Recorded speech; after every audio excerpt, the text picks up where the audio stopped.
What if we are the villain of Earth? Kasi 'di ba dapat protektahan natin, pero unti-unti natin siyang sinisira eh. You know what? If there's a movie that you should watch before 2025 ends, it's Avatar: Fire and Ash. It's more than just a movie. Actually, it's a political statement. It's more of a conflict between financial gain and environmental preservation. Alam nyo, ito yung movie na masabi nyo na sobrang sulit yung binayad nyo. Maganda yung first maganda yung second, pero itong third kakaiba. Kasi sobrang thrilling niya, sobrang suspense, sobrang entertaining, busog na busog yung mata nyo sa makikita nyo. And grabe, peak na peak yung mga nangyari talaga, and nasusustain niya from the top. Talagang no dull moments, talagang tutok na tutok ka. At alam nyo, yung mapapagod ka na lang, but in a good way. There's a lot of issues that was tackled here in the movie.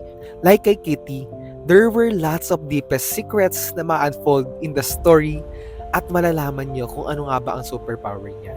There's a scene there about Spider na may nangyari sa kanya na hindi nyo akalain na mangyayari sa kanya. Pero yung nangyari kay Spider, mas nagpahirap tuloy na isuko siya kay Quaritch. And kay Colonel Quaritch, medyo natuwa ako sa character na pinakita niya dito sa movie na to kasi there's two different sides of him dito. At syempre pinakahuli niya dito kung ano mangyayari kay Colonel Quaritch at kung makukuha niya na ba yung anak niya na si Spider. And there's a new villain and that's Barang. At dito mapapaisip ka, kung ikaw yung nasa sitwasyon na Jake Sully and Neytiri, isusuko mo rin ba si Spider sa maka-human? And actually, there's a big conflict here now kay Spider, kaya mas mahirap isuko sa mga humans. Kasi there's a big possibility na ma-destroy lalo yung Pandora in the future. Kasi diba gusto nalang pag-aralan si Spider.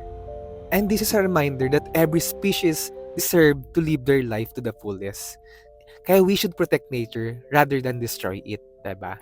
Illegal mining, illegal logging, illegal fishing, at anumang illegal yan. Diba? There will be time na sila naman talaga ang gaganti para makabawi. Kung takot tayo sa aliens, takot rin palang aliens sa atin. Uy! So that's it, highlighters. That's another day, another movie with Leo. And if you wanted to enjoy it fully, experience it in IMAX Cinemas. Grabe. I tell you, sobrang solid doon.